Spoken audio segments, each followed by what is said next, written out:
ल हाम्रो बबी दाइ यहाँनिर क्यारम बोर्ड खेल्दै हुनुहुन्छ होइन। आज हाम्रो दाइलाई इन्भाइट गरेको थियो, आउनुभयो, राम्रो लाग्यो, खुसी लाग्यो।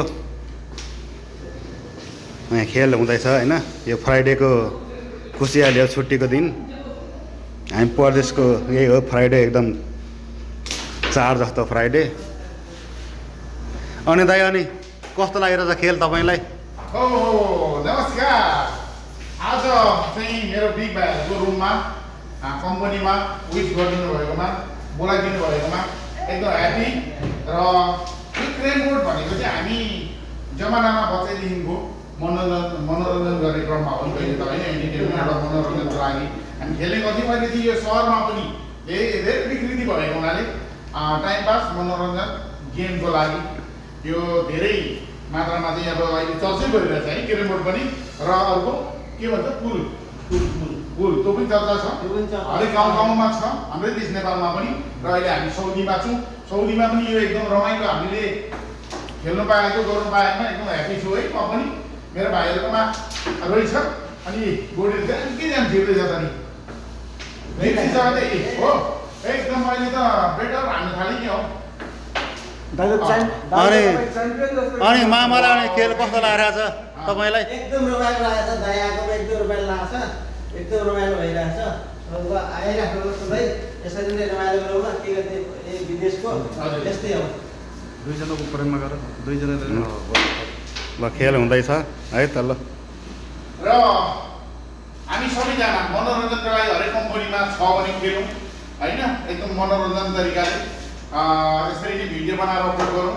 तर अहिले मार्केटहरूमा सिटीहरूमा चाहिँ अब गेमहरू खेलेर पैसा मार्फत अब यसरी दाजुले चाहिँ गेम पैसामा खेलिरहनु भएको छ। यसरी खेल्नु उचित त होइन, यो मनोरञ्जनको लागि है होइन। धेरैले चाहिँ अब पैसा 1000, 500, 2000, 5000 यसरी खेल्नुहुन्छ। यसरी नगर्नु होला।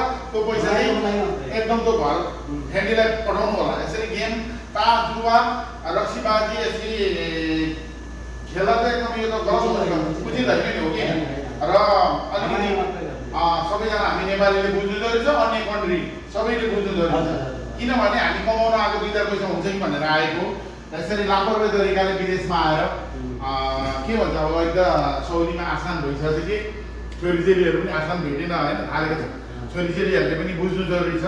यसरी गलत कार्य नगरेर पैसा कमाउने धेरै पैसा हुन्छ भनेर छोरी मान्छेले पनि नगरिदिनु होला होइन। थोरै मिठो र एउटा फ्यामिलीलाई खुसी राख्न निम्ति हामी आएको। अनि यहाँ आएर गलत तरिकाले पैसा कमायो भने के महत्त्व के भयो होइन।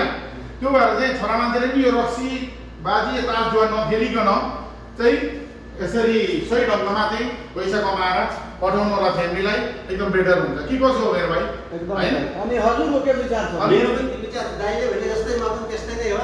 ल ठिक छ, जे उहाँले भन्नुभयो त्यो नै सहमत छु। एकदम सबैको लागि हो, सबैको लागि हो। किनभने हामी सबै नेपालीले त्यही नै एकदम गलत ढङ्गमा कसैले पनि पैसा कमाएर नपठाउँ फ्यामिलीलाई होइन। थोरै मिठो खुवाएर चाहिँ राखौँ र यसरी गलत तरिकाले पैसा कमाएको बेटर हुँदैन। सबैको लागि जानकारी हो। फेरि नरिसाउन लाग्यो पनि फेरि कोही त अब गलत तरिकाले कमाउनु हुन्छ। ल थ्याङ्क यू सो मच मेरो भाइलाई, क्यामेराम्यान मेरो भाइ, बिग भाइ। आज हाम्रो जम्काले गएर खेल खतरा भइरहेछ है।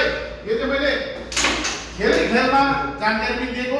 बुझ्नुहोस् अनि घरतिर कुद्नुहोस्। Thank you.